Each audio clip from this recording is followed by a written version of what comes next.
West Coast. I'm broadcasting from Seattle, where I live, and my name is John Lund. Thank you all very much for joining us today. I hope that you all have my email address. I'll give it to you several times during this webcast. As I used to tell my students when I taught at the School for Workers, all of my classes come with a lifetime warranty. So that means that if you have any questions regarding the material we cover here today, please drop me an email. I check my email every day, so I can get back to you pretty quickly. And because you're taking this class and you showed up here today, if you need some free consulting on developing your own spreadsheet, just shoot me an email and I'll work with you. And there's no charge for that. I just think that spreadsheets are a great tool for union researchers, and I think part of my mission is to help as many of you get comfortable with the spreadsheets, because they have incredible power for negotiations, for organizing, for research, even for things like time and motion study, which I used to do a lot of because I'm an industrial engineer as well. So today we're going to cover the chapter 3 of the book, which deals with building a wage benchmark spreadsheet. When I first started negotiating contracts as a union representative back in the early 1970s, actually the mid 1970s, we had to do a lot of this. I represented a healthcare union, and always looking at different wages, RNs, LPNs, nursing assistants, X-ray techs, and looking for wage relationships amongst the comparisons, various hospitals or hospital associations, clinics, etc. This was very, very useful information for building arguments at the bargaining table. I originally started my career in the labor movement as an operating engineer, and so the building trades is quite familiar to me. That's this one example utilizes examples from the building trades wage rates here in Washington State. You may not have, if you're from the building trades, the same resources in your state, but I'd certainly be happy to show you where to find them. And in addition, there are federal Davis-Bacon rates that are all available online. So as I say in the book, I think before you just start building a spreadsheet on your desktop, I always like to take a piece of paper and a pencil out and just do a very, very simple layout. So I'm assuming you can all see what we have on the screen here right now, and it's a grid. We'll go through this grid, we'll build this grid, it's in the book. And in addition, if you don't want to build the grid from scratch, if you'll go to the Labor's Bookstore website, you can actually download all of the spreadsheets, beginning with chapter 3 all the way through chapter 10. So it has all the spreadsheets, stages are available in different tabs. So you can just start from scratch on your own, or you can pull up the templates that already exist and build on them. And once you build the template and save your results, you can always go back and clone it and enhance it and drop it into another folder and use it for a different negotiation. So once you build a good spreadsheet, it really kind of takes on a life of its own. A couple of other points I make in the book: you should early on try to develop your own brand, your own font style. Maybe your union has a preferred font. I know when I worked at the Department of Labor, I was a political appointee there in the Obama administration for 7 years. They had a font that you had to use for all of your stuff. So maybe your union has a font, but develop your own sort of style, your own signature. That's kind of what I've done. I always use the same layout. I always use a light gray background. I always like to use red column headers. I always boldface them. People have told me that they can look at a spreadsheet and say, "Oh yeah, that's John's spreadsheet." You recognize the layout, and I think that way you really save yourself a lot of time. In addition, it's possible to save all of the settings, your fonts, your grids, and just save that as a template. So you don't have to spend 5 or 10 minutes at the beginning of your spreadsheet session, recreating all of that stuff. But in the spreadsheet, we just have, I'll just go to the headers, the year by classification. Then we have 4 different job titles, inside electrician, elevator constructor, heating equipment mechanics, and plumbers and pipe fitters. You'll notice that they all have underlines. If you point the cursor at the underlines, you'll see that it shows the reference. It's a apps.ledge.wa.gov. These are the actual position descriptions for the different classifications. Washington state law, which is really unique, actually lays out what the craft jurisdictions are for each of these positions. It's one of the few states that does it, and it's both good and bad. I think primarily good.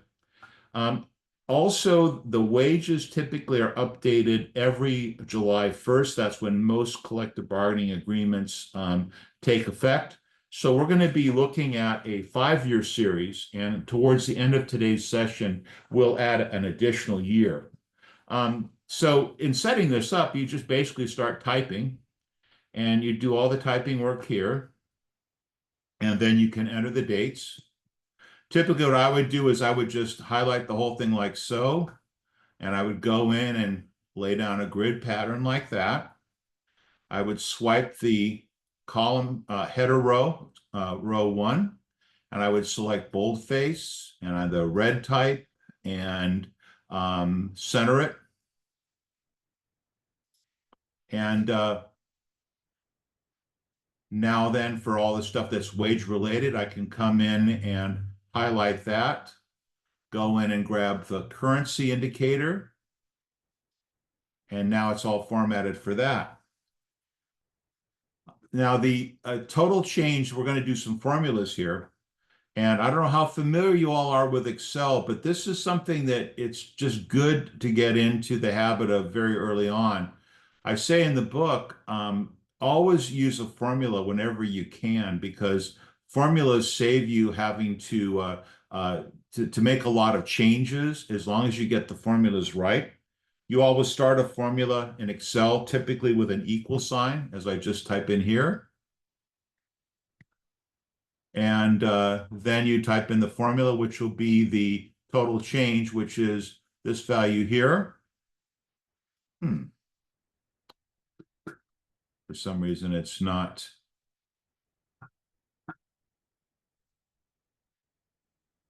Okay, here we go. So we take this value here, which is the 2024 value minus the 2020 value. I always put things in parentheses, but it's not necessary here. And then that will be an automatic calculation. And you can put the formulas in before you even start to enter data. The percentage change is another formula. We'll take what the total change is here, divided by the base year, and we'll format that as a percentage. So there's a percentage here, and then you can specify how many decimal places you want. Now you'll notice it comes back with value. That's because there's nothing in there. And then what we can do is, once we created the formula, we can just copy it over. So highlight it, hit Control-C, and then paste it over. So if you build the formula early on, you can build it before you start to enter, or you can build it after you've entered data. But let's now have a look at our data source. And that is found in the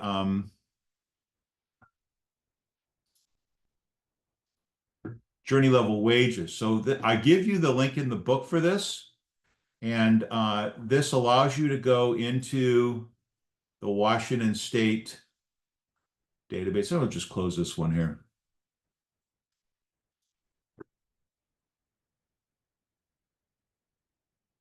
Now you'll notice that we have a hyperlink here that's embedded. And the reason for embedding the hyperlinks, just think of this as like a virtual footnote, because you don't always know who's going to see your spreadsheet. You might be sharing a copy of the spreadsheet with the employer, You might be sharing it with other representatives of your union. You might be sharing it with an arbitrator if the case goes before an arbitrator or perhaps a fact finder. So what we're going to do here is we're just going to go into this journey level wages, and here's the link. And what I do is I just swipe this link, hit Control C, go back to the spreadsheet, and then put it in the cell where I want the hyperlink to exist. Then it's insert the hyperlink or Control, or in the Apple, Command K. And then I just paste in that link like so and hit OK. And now I have saved a hyperlink. And you should, anytime you're citing data that's online, I always recommend you hyperlink it. The next chapter of the book shows how to take this data and how to index the wages. In other words, how to use the CPI for the same time period for all cities or for the region, and relate it back to that. So you express the wages in constant dollars. And the most recent version of the CPI, the Consumer Price Index, is 1982-84. So in chapter 4, you learn how to look up the CPIW or the CPIU, and you can hyperlink the link to that. So anybody who's looking at your spreadsheet and said, where did they get those numbers? All they have to do is to click the hyperlink.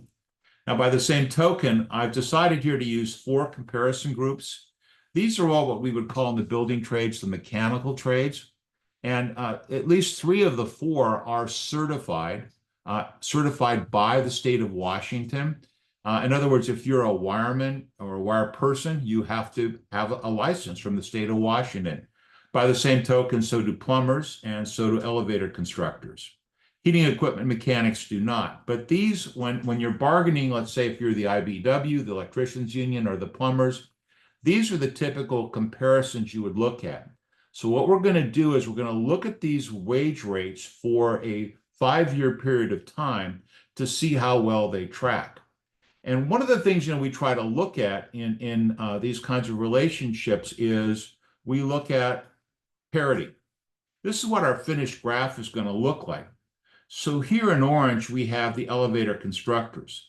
Now notice for the state of Washington, they do not separate out the wage and the fringe benefit rates. They're combined. So you look at those rates, you say, my God, $100 an hour. No, that's $100 an hour wages and health and welfare contributions, pension contributions, vacation fund contributions, apprenticeship and training contributions. It's the whole kit and caboodle rolled into one number. And as long as a contractor pays a combination of wages and fringes at that level, they're complying with the state prevailing wage law. Now, if you look at federal Davis-Bacon wages, they actually split those out into a wage rate and a fringe benefit rate.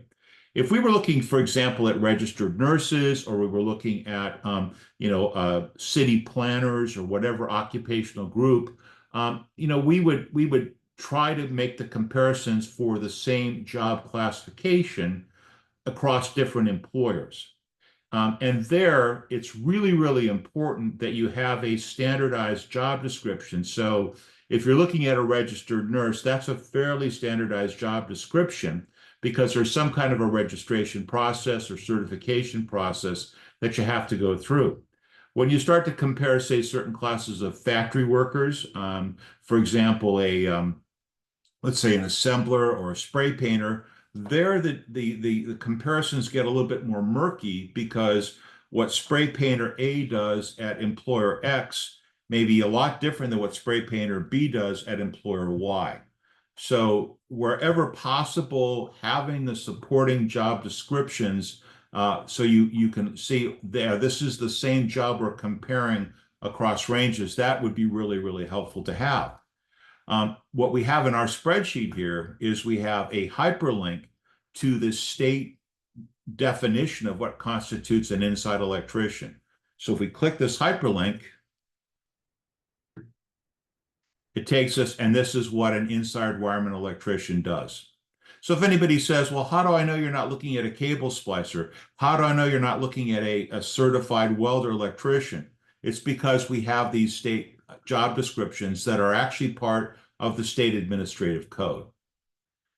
And we have the same for elevator constructors. And we do the same way. We go in and we find, here's the electrician right here. Come up here, swipe it, copy it, come back to the spreadsheet, click it here, Command K or Control K if you're a DOS user, and then put it right in here, Control V to paste it, click OK. So that's how you embed the hyperlinks into the actual spreadsheet. So if you if you get asked a question later on, let's say you're doing a presentation at a membership meeting in which you're explaining the union proposals, and somebody says, well, where the hell did you get that from? You can say, well, this is from the state, and if you want, I can show it to you. Or if you're sitting across from the employer and their attorney says, oh, I don't know where you got that from, you say, well, here, let me show you. And then you click the link. So in other words, you're documenting the source of where you're getting the information from. I recently helped a local union that was negotiating a sort of a multi-state agreement, and they did not have online numbers, but they did have collective bargaining agreements. Some of the collective bargaining agreements were posted on union websites. So we actually hyperlinked to the CBAs and put those in the column headers, so that if anybody had any questions as to the authenticity of the numbers, that's where they came from. So this is just a really useful way to explain to anybody who's going to be consuming your spreadsheet where the numbers came from. So when it comes time to populating the cells here, I'm sorry, go ahead. Can I ask you a question? So Absolutely. in the headers there, I asked it over in the thing, so forget the message. So when you have a header like this, can you do multiple hyperlinks and then choose from them, or will the cell only accept one hyperlink? I'm sad to say they'll only accept one. So Okay. what I would recommend you do is you create an additional column, and that you somehow label, like say, for example, if you look at the inside electrician, let's just go and grab that for a minute here. I'm just going to get, for King County here, this is the website, and I'm going to get electrician. Now you can see they've got inside electricians, but look at all the different classifications they've got. Here's a cable splicer. So what you could do is you could create a column for inside electrician cable splicer. You could do a second column because it's got a second link for inside electrician certified welder. And you could do a certified one for the certified electrician, inside electrician journey level tunnel. And that would be 3 separate columns that all tie into 3 different websites. But it'll only take 1 website per cell. Does that help? Yes, thanks. Okay, great. Good question. So basically now we need to populate the spreadsheet. So we would go to 2020. So let's go in here now and we'll pick 7/1/2020. And then we will get the wages for the inside electrician. Let's get a few others here. Inside electrician. We need to get the elevator constructors. We need to get the heating equipment mechanics. And we need to get the plumbers and pipe fitters. We click get the wages. Here they are. Now, in some cases, you can actually download the entire thing into a spreadsheet, in which case you could cut and paste. But since I only have 4 classifications, it's probably easier just to go in and pick them up. So here's an inside electrician journey level, 8130. So I come back to the spreadsheet, and that's what I type in, 8130. I go and I find the elevator constructors, and there's a mechanic and a mechanic in charge. We're just going to take the mechanic rate, 9731, and pop it in here. Heating equipment mechanics. oops, 8588, pop it in there. And then we have the plumber and pipe fitter, 8919, pop it in there. And so what we're going to do then is we'll just come back now and we'll get the 2021. You see here we could download the CSV, and then we just repeat the process until we have populated all of the cells. And now the beautiful thing is that we have embedded these formulas. And see, the formulas, once you start to put data into the cells that they're dependent upon, it takes right here the contents of B6 and it takes the contents of B2, subtracts them from B6, and it's $20.62. So that means that over this period of time, the combined wage and fringe rates in King County for inside electricians has gone up by $20.62. But for elevator constructors, it's only gone up $13.95. For heating equipment mechanics, $10.54. And for plumbers and pipe fitters, $14. And here we have a formula that takes the percentage of that total change divided by the base, and then the percentages are right there. So if just one number changes, see how the percentage automatically changes with it? That's why, if ever possible, use a formula. You should not have to do any of the calculations by hand. Embed the formula, and your life will be greatly simplified. So, I mean, right there, we've got our great little wage, spreadsheet. We've got all of the formulas in place. I mean, and we just took these formulas here, remember, and we just copied them over. By the way, you can highlight it like that and you can drag it. That's another way to do it. Once again, with Excel, there's usually at least two and sometimes three or even four ways to do the same thing. Some people rely on clicking and dragging. Other people do copy and paste. I've been building spreadsheets since 1988 using a program called Multiplan, and I have my own way of doing it.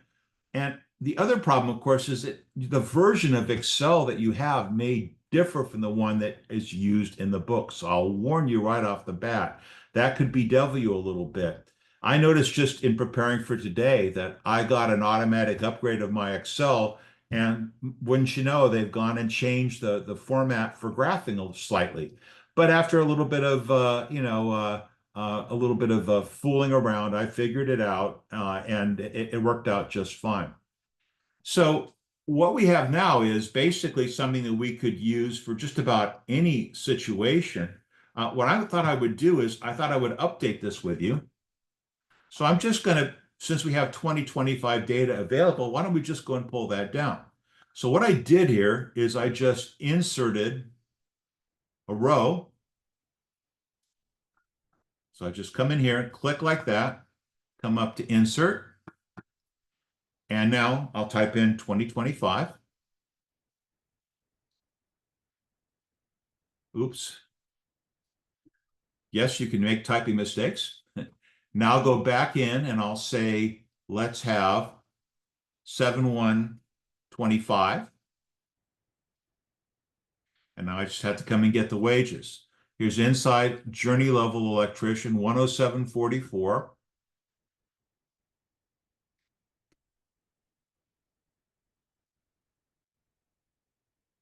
And then the next one is for the elevator constructors. That's 115.14. Now, obviously, if you have two screens, that's the way to go. But I'm a poor retiree who can't afford it. So I have to use one screen, 115.14. And then we have the 102.92.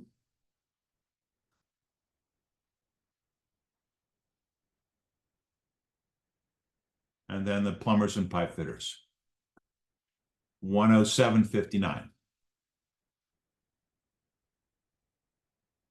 So now we have to change our formula. So we have to take the 2025 level minus the 2020 level, and then it automatically will fix the percentage now. I just grab this and drag it across. So now I can see what it looks like. And, again, if you're just looking at the numbers, you say, well, what could we conclude? Well, let's see now. Looks to me like the electricians have really boosted their wages, the wage and fringe package. They were basically number 4 back in 2020 here in King County at 81.30.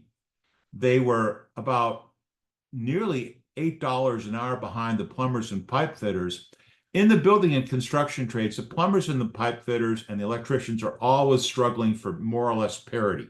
They're both 5-year apprenticeship programs. They both, like to be on the same footing, but here in King County, they were quite a bit behind. The elevator constructors and the mechanical trades tend, and this is not always true, but they tend to be the highest paid craft. And then there's the heating equipment mechanics, which relatively speaking, have done well, but they have not seen the dramatic increases that the electricians have. So if we look at today, and again, remember, we're looking at wages and fringes combined, the elevator constructors are still the top paid trade. The plumbers and pipe fitters here and the electricians are more or less in parity compared with about an $8 an hour difference back in 2020. And in the mechanical trades, the heating equipment mechanics or the sheet metal workers, they're now the lowest paid. So these historical wage relationships are always changing, which if you're a negotiator, really kind of gives you a lot of incentive to make a big deal about these changes. But if you were to present these numbers to an employer bargaining committee or to a membership meeting or the bargaining committee themselves for the union team, they would look at these numbers and they kind of shake their heads. And that's where we really need to explore the final element of today's presentation, which are graphs. Because graphs are a picture. I mean, and literally, the old adage that a picture is worth 1,000 words is so true. They're also worth 1,000 numbers sometimes. Because here we can see very clearly that the elevator constructors have really, had a steady march. They have maintained, the number 1 ranking consistently across this 4-year period. The plumbers and pipe fitters were sort of losing a little ground relative to the elevator constructors, but in the last year they took quite a big jump. The electricians here in blue have made a steady march, and they've come from this point here, 81.30 versus 89.19, to the point where they're actually within, about $1.30. So the electricians have really made a concerted effort to catch up and achieve parity. So this looks really, really good. Now, if we said, this is still confusing to me, we could make this simple by simply getting rid of some of the data. We could just get rid of the sheet metal workers by clicking their line and hitting delete. Let's try that again. Okay. Now see how it gets very clear?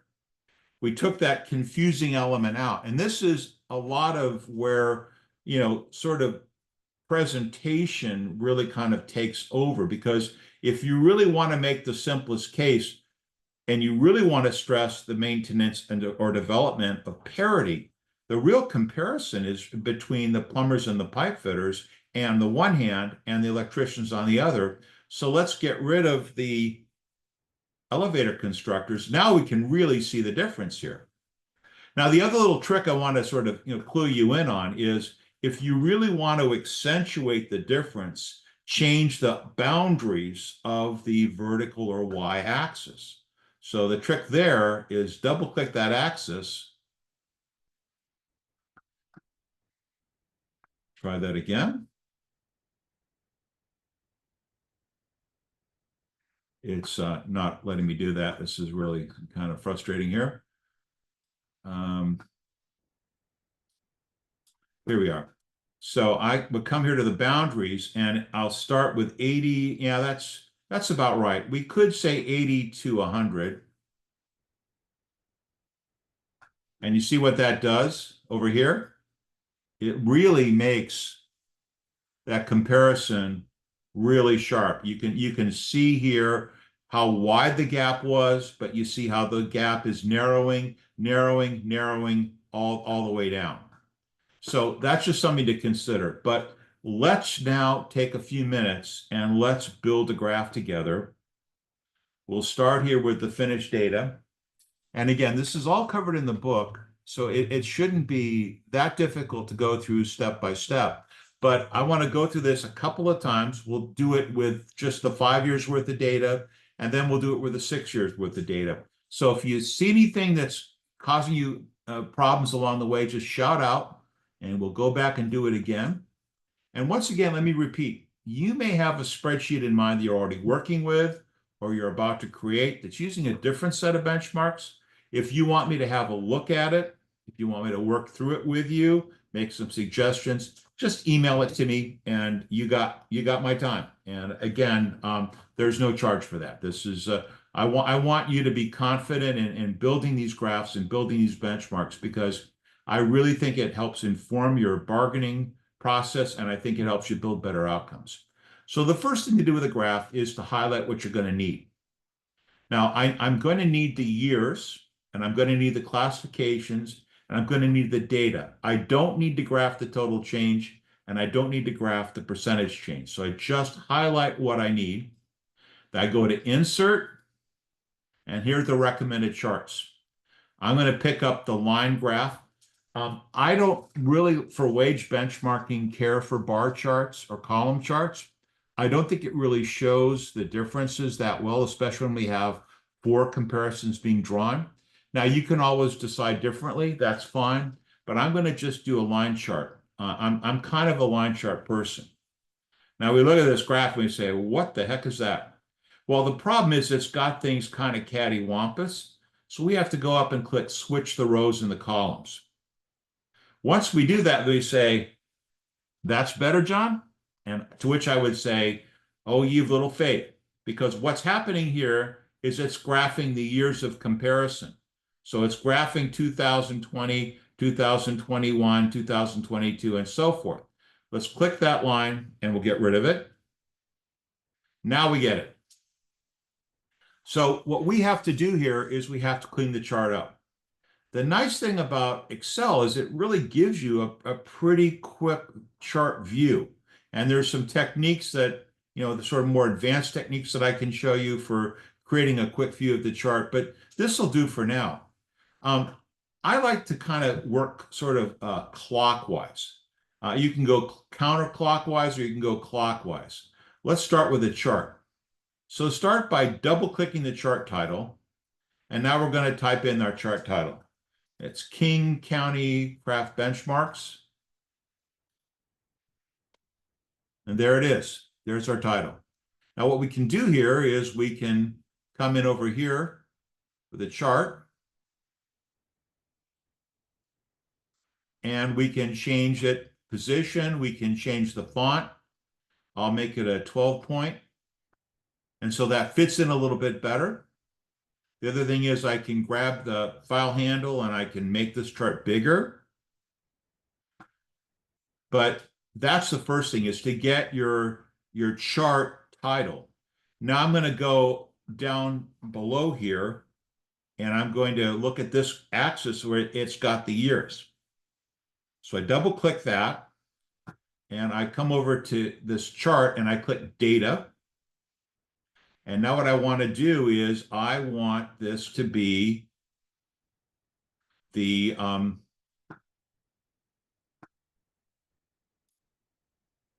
let's see, I want this to be the year by classification. And there we have it. Now it's 2020, 21, 22, 23, 24.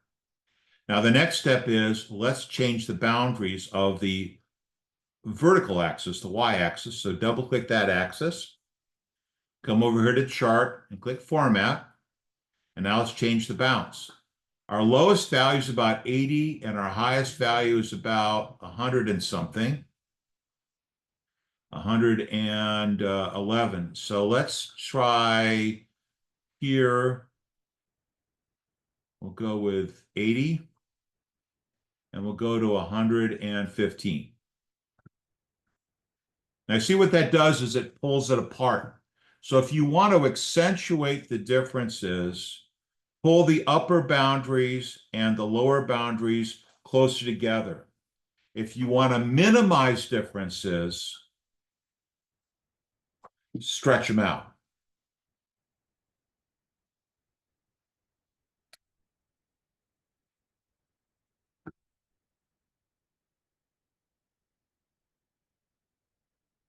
See how that minimizes the differences? It's a trick if you didn't know this already, it's really, really good to know, especially when you're looking at employer data. Now remember, when you're in negotiations and you're throwing analysis like this back and forth across the table, the employer has a right, and you have a right under Section 8D and Section 8A5 of the National Labor Relations Act to request their underlying data. So you can request a copy of the data from which they developed the chart. You can request copies of their spreadsheets. Likewise, they can request copies of yours. So you'll notice that's why I put all the data sources in the hyperlinks in the spreadsheet. So all would have to do to satisfy their information request is just to email them the spreadsheet, because the benchmarks are there and the source of the data benchmarks are already incorporated in hyperlinks in the column headers. So let's go back and change this back to 80 and 115. And there we are.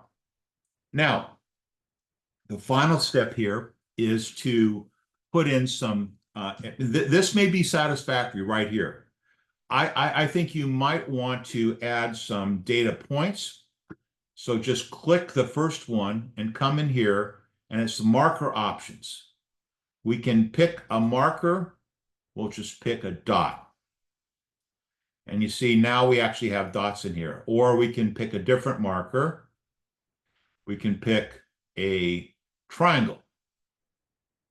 And you see those little triangles right there? They show the actual data points.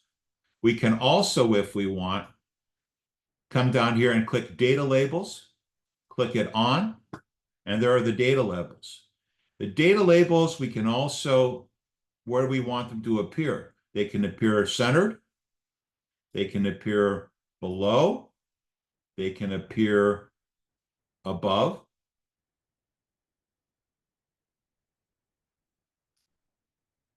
So you can have them show up wherever you want, or you can simply turn them off. Note you can also change the font, and you can change the font size. Here's the electricians. We'll add a diamond for them, and we'll turn on the data labels for them. Now our graph is finished. I mean, it's a nice, straightforward, clean graph. Now, highlight it like this. If we wanted to copy and paste this into a PowerPoint presentation, we would select copy this, open up the PowerPoint slide, and then open up a blank slide, and then paste this chart into the PowerPoint presentation. If we were going, say, for example, to arbitration, the sheet metal workers still have arbitration for settlement of contract disputes, at least at the national level. So if we're going to an arbitration with the sheet metal workers rates, we could cut and paste this into a Word document as part of the brief.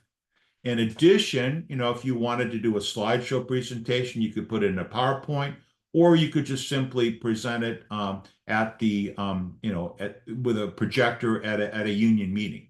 I have to say, sometimes if I were in negotiations and I had this kind of benchmark data that I wanted to use, I think it might be worthwhile having a data projector and projecting it on screen or projecting it on a TV, just so everybody can see it, because the advantage then is that you get to play lecturer. And one thing I've learned from many, many years in negotiations is that when you can step into the role and stand up in a negotiation session with a pointer or a laser pointer and march up to the screen and point at the data, you assume a position of authority, which is far better in most cases than just sitting down at the bargaining table and being the policy wonk for a while.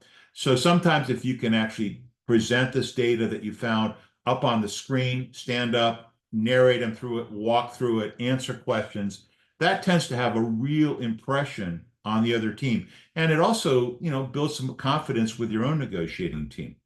So that's a very, very simple graph. Now let's build another one. We've created this data here, and we're going to build another one just from scratch. So let's highlight everything. Now we have 6 years worth of data here. Let's see if this parity relationship holds up over time. So we go insert, we pick the line chart. Okay, looks bad. Well, let's get rid of the years. Okay, and now what we have to do is we'll go in and we will come down here, go to data, add this as a new field. So there's our years now. We'll come over here. Let's change our boundaries. So go to format. Let's go to 80 and we'll go to 120.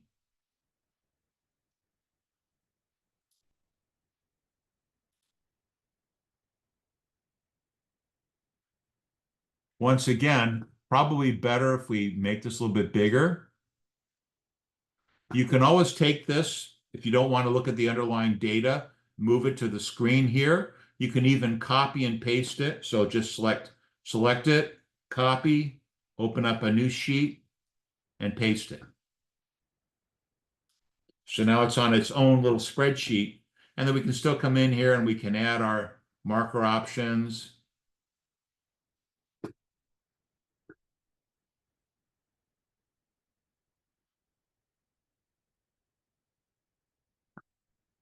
And here's the plumbers.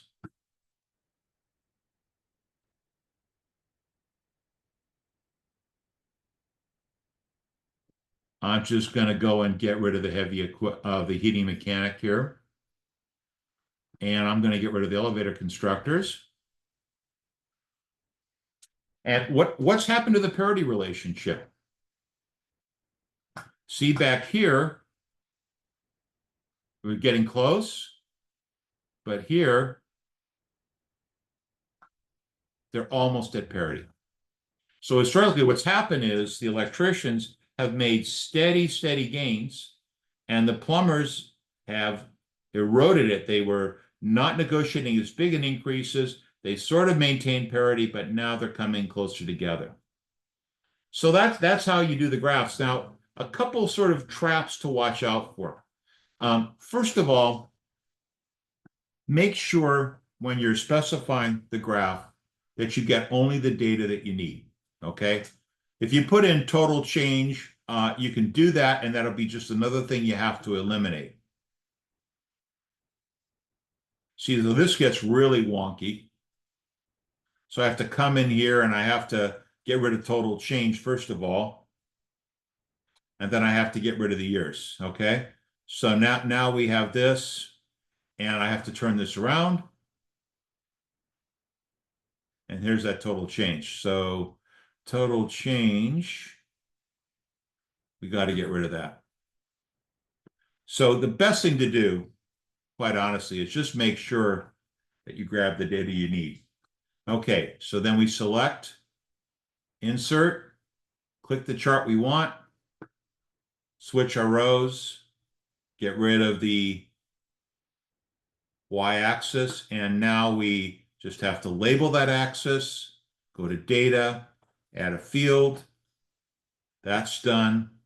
Come in here, clean up our beginning and ending points.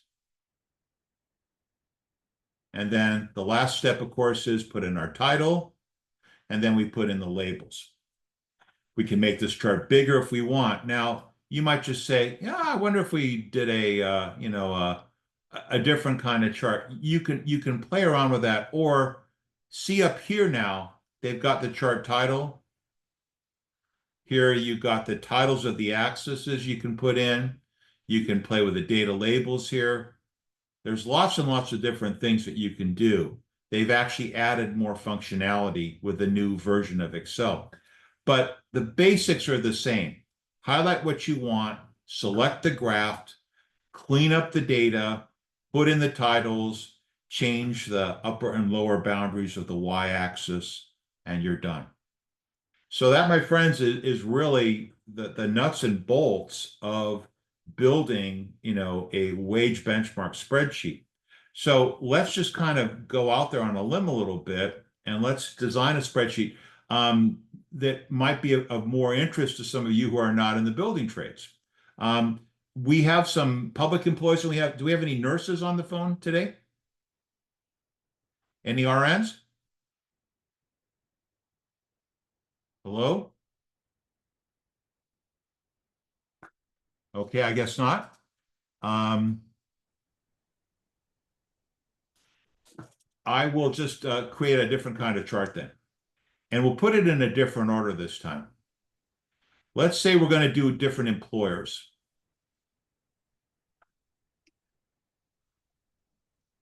And we're going to look at employer A, B, C, D, the average, and then hours, and the difference.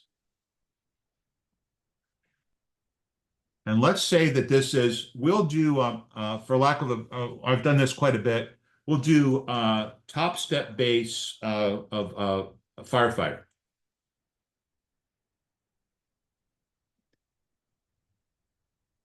And we'll do this for 2020.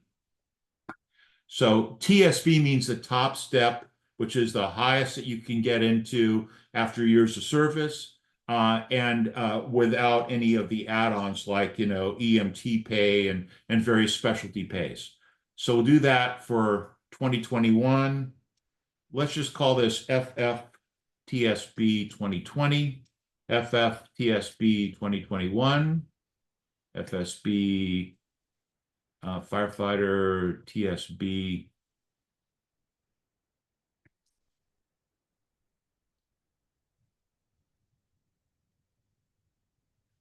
Okay, and then let's put this in a grid. Highlight this.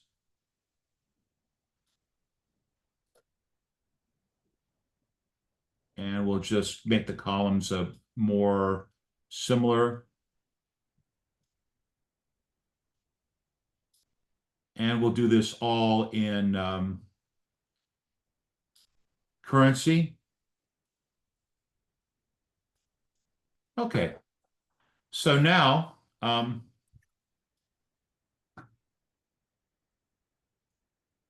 we've got it all formatted. I'll put this in bold too.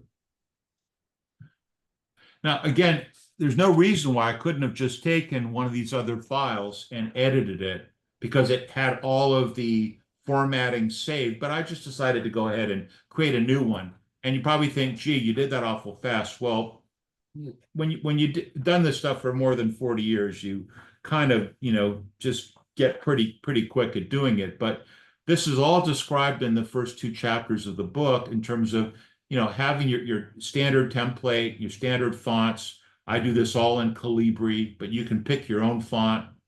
So I'm just going to make up some numbers. These will be in monthly salaries.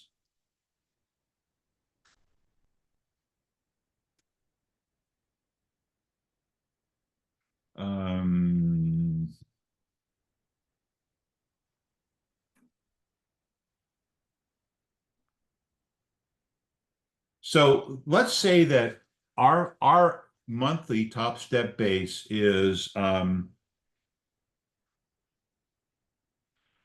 so one benchmark technique is to simply take the average of the four comparables. Now, how did we get these four comparable employers? Let's talk about that for a moment. It may be that and since firefighters are in the public sector, and depending upon your state law, There may be a formula for comparables. They might be similarly sized cities that do not have volunteer firefighters. There's some criteria. Maybe an arbitrator said in a ruling 20 years ago, in negotiations, these are the four comparable cities. Sometimes you pick the comparables. They may be different than the employer comparables. So typically what you can do then is you can, massage this, and putting it in a spreadsheet makes the what if analysis so powerful. So what I'll do here is I'm just going to take the average of the comparables. So I put in a formula. I take the average of these four. And then here's ours, and then I'm going to get the percentage difference.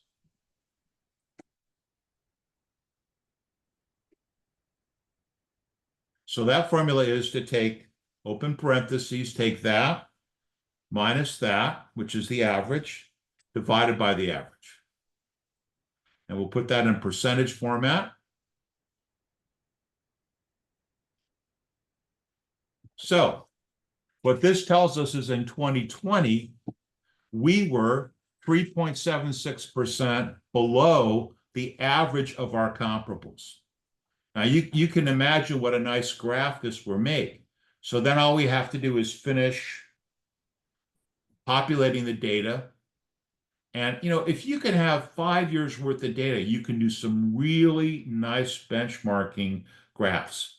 Now, maybe we have a single craft unit like firefighters. Now, firefighters might also have EMTs, they might have lieutenants, they might have captains, they might have dispatchers. We could create a separate benchmark sheet for each one of those classifications.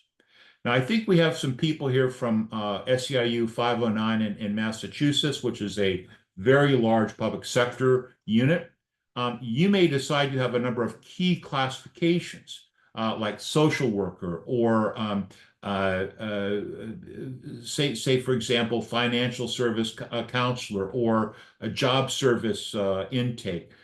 You could create a benchmark with your comparables for, very much like this. So if some of you are thinking about designing one of these spreadsheets and you'd like to talk about it further, I would really encourage you to reach out to me. Drop me an email. We can get on the phone if we need to, or have a Zoom, and we can help you design a spreadsheet like this, help you populate it, help you build the formulas, build the graphs, make the arguments. Because typically in the public sector, where you have the possibility of fact-finding and or arbitration, these kinds of comparables are really, really important to make. I know that when the Public Act was passed in Wisconsin for educational employees, that I spent a lot of time with the unions there developing very similar templates that embodied and embedded the formulas that the state law had provided for. So, tailoring this spreadsheet to the specific conditions of your negotiations it takes a little creativity, but heck, I've been doing this for 40 years. Many of you have already been doing this for quite a bit of time too. It's simply, make a list of the assumptions that you're using. And, frankly, here's another little trick too. Somebody looks at the spreadsheet and says, what the hell is FFTSB? Here's where you can insert a comment. So go to Insert, go over here to New Comment. This is also described in one of the chapters, and just say firefighter top step base monthly salary. So when you point at this, there's an explanation of it. I really recommend, if you're using any jargon, any terminology at all, that you use the insert comment. And one of the points I made in the book, and one of my reviewers emphasizes, leave all the snarky comments out. Like just say, if you're being sarcastic, you never know who's going to read your spreadsheet. So just any kinds of comments you make, just keep them strictly factual, no editorializing whatsoever. Another little nice trick is if you are displaying this for a group, you can come down here and you can make the screen presentation larger. So here's 150 times magnification or 50% greater mag. So you can actually fill up the whole screen down here using that view function. And that's really a nice feature to have. So I don't think there's a negotiations that would exist where you're making some kind of comparison with other employers' wages or other crafts' wages that would not benefit from a spreadsheet. So if you are having difficulty articulating this or taking the design and putting it down on paper or transferring it from paper to the spreadsheet, I really insist that it's a simple email to me. I love doing this stuff, as I'm sure you can tell. And I just think that this can build so much power for you. And where I've taught spreadsheets in Latin America, Australia, and Eastern Europe, it's really helped the unions make a huge difference in terms of their negotiating, because it takes the negotiations to a level where your employer's accountants and their other financial decision makers really understand it. And the other thing is that the ability to do what if. One of the chapters in there talks about a simple costing model. We can get very, very, very sophisticated with those costing models. So if that's something you want to talk about, feel free to reach out. Typically also, financial ability to pay of the employers matters a lot. Some states have require public employers to do certified annual financial reports or audits. We use that data. We can use budget data. I've done this a lot in transit with the Amalgamated Transit Union and the transport workers. There's a lot that you can do there. And I mean, even looking at productivity over time, because I'm an industrial engineer, we find ways to measure productivity even amongst people that you don't think we could do it for. For example, I once worked for the District Attorneys Association in Wisconsin, which are part of the AFT, in terms of a workload study to help them get more assistant district attorneys in various counties. And we developed a spreadsheet model to do that with some industrial engineering techniques. So spreadsheets can be a very, very powerful way to improve your bargaining. And when it comes to the costing models, I remember my first negotiations. One of my bargaining team members said, "Did we get everything that was there?" And I said, "What do you mean?" "Well, we got this great settlement, but was there more money there?" And I said, "Do you have any idea how much money we got?" And they said, "No." I said, "Well, here, let me show you." And sat down with them with a pencil and paper, and back in those days, a paper tape calculator. You'd probably be surprised we didn't have an abacus. And we worked out the numbers to show how much money they got. They had no idea. They had no concept. So I think the point I want to leave you with is, before I go to some questions, is when you start to think about how can I use a spreadsheet to improve the presentation that I make, to my members to explain what is a fair wage increase, and B, how can I use it to improve the chances of getting a successful outcome at the bargaining table. So with that, let me just see if we have any questions out there, and I'll check in the chat room and see what we have there too. Questions?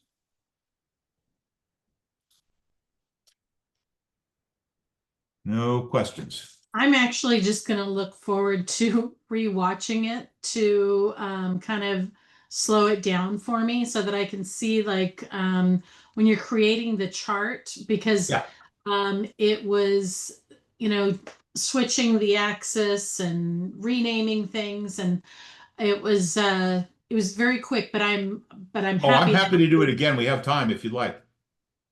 I don't want to take away from anybody else, but I know that was something that I got kind of, I'm not going to say completely lost, but I was definitely floundering, trying to find it even on my computer, just to see where it came up as, because I know and I feel like I've got the same version as you do, but it definitely, I don't have it set up the same way you do. So it would just be a matter of finding things.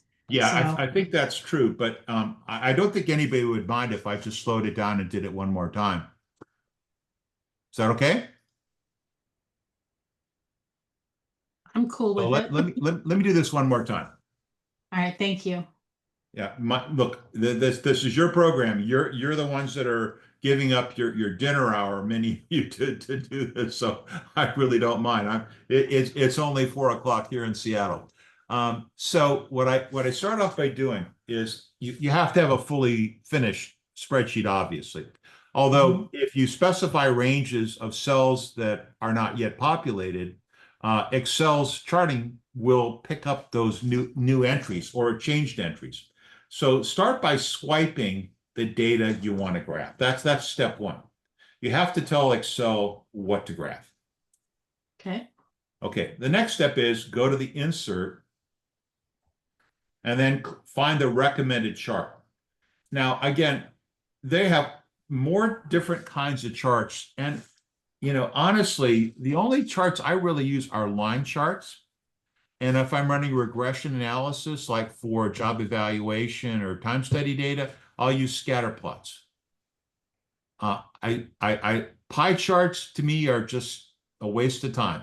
But some of you might like them. I mean, they might work for things like what share of the budget goes for labor cost or for bargaining unit labor cost. But really to me, the best charts, especially where you're charting data over time, you have to use a line chart. Okay. So I select the line chart. Now, this is where it gets a little problematic because we're not only have to eliminate some things, but we're going to have to toggle between the data and the format side of charting.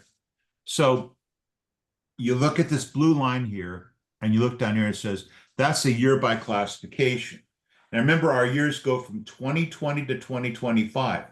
So that's what this line represents. There's 2020, there's 2021, there's 20. You see, I'm pointing at the markers. But see, where I'm getting stuck is that it's when I go into selecting a chart, it gives me, I guess I should be looking at the different types, and I just don't know which one to select because Select the one here, the line chart. I did the line chart, but now it's giving me options of 2D line, and then Take it's the just 2D. different. Mine isn't showing that. Take 2D. Okay. All right. Then you should be getting this, what you see on my screen. I don't. And that's the part that's just weird. It's how it's setting it up that it's looking weird. I just have to play around with it and find the one that actually looks more like what you have. Okay. And because that's I'm keep trying to find it, and it is just a different type of chart that comes up. Okay. So Well, we have a couple options here. We can take this offline if you want to get in touch with me sometime as soon as tomorrow or later this week. Where are you located? I'm down in Olympia. Well, I'd even be willing to come down there to show you if that's what it takes. Um, so think about it and play with it a little bit more. If you're not getting where you need to be, get in touch and we'll work it out. I mean, we could even meet halfway. If you got this on, do you have a laptop? Oh yeah. Okay. So if you're up in the Seattle area, for a cup of coffee, I'd be glad to sit down with you and work this through on your laptop. Okay. That sounds great. Thank you. Okay. I appreciate Let's that. do that. But I mean, so just for everybody, so if you have a screen like the one here, and your screen is what's basically covered in the book. So you might want to go back and refer to this chapter 3 because I think it works off of that. So you select the 2D graph. But here we've got this funky thing here called year by classification. We want that to be on the x-axis. So what I have to do is I have to get rid of it here by clicking it and hitting delete. Then what I have to do is I have to come down and pick up the x-axis and come over here and I have to put data. So you toggle back and forth between these two screens. Here's the data screen. And now I have to add a horizontal axis here. And so I select year by classification, and there it is. So now I've got that. And then I can come in and change the chart title. But first thing I want to do is I want to clean this y-axis up. So I double click it, and I come over here, and I want to change the boundaries 80 and 120. Okay, then I can come in and double click the chart title and type in whatever I want.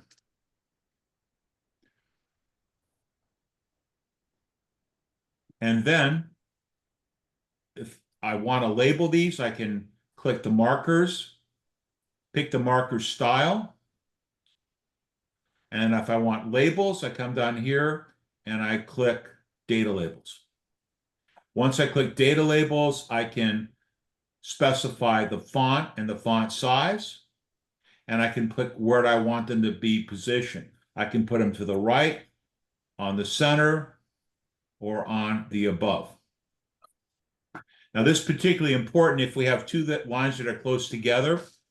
You put the higher one, click the display above, and the lower one, click the display below. So I'll select the triangle, click on the labels, and we'll put them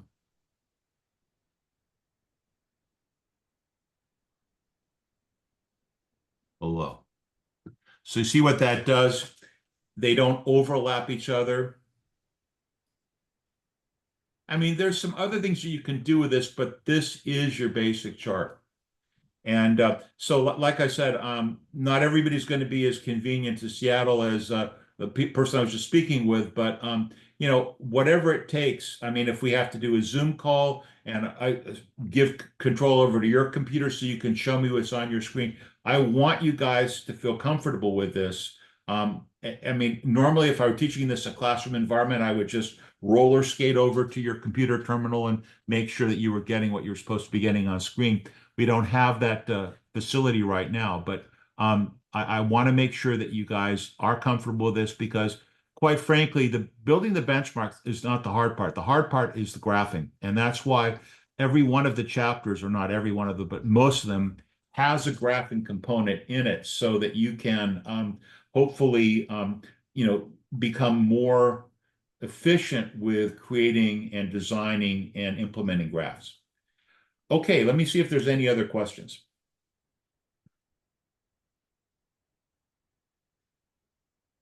Are any of you going to build a benchmark for wages or salaries? Yes, Okay. I am. I definitely am. And in fact, I finally found the chart design. Yeah. And so now it's just a matter of kind of adding those plot points that you were referring to. So I'm excited to do so. Yeah, no, and feel free. I mean, if any of you have a wage benchmark spreadsheet or any kind of spreadsheet that you build, you'd like a second opinion, what I can do is I can use the insert comment function. So I can come to say I don't like the title here, so I'll just come here and I'll go insert new comment and say perhaps use a different title. So what I can do is I can just insert that and then send it back to you. You can identify the comments, and then you can either send me an email and say, hey, that's not right, or you can agree with it. So I'm quite used to annotating other individual spreadsheets. And so if you need a sort of second look, second opinion, please consider me as somebody who's here to help you. Well, unless there's any other questions or comments that you have, you know, I thank you all for joining us this evening and for your attention. And I hope that you'll be able to use this material. And thank you again for buying the book. And I'd like to also thank Alice for setting this up. I've been working with Alice for a lot of years now, and please support Labor's Bookstore. it is so accessible. There's so many good resources that it has, and these webinars, and there's even a YouTube channel. Please take advantage of them. So with that, I'll shut up and wish you all well. Thank you very much. Have a good Thank day, you everybody. very much. Appreciate it. Thank you. Thank you. Bye. Bye-bye. Bye-bye.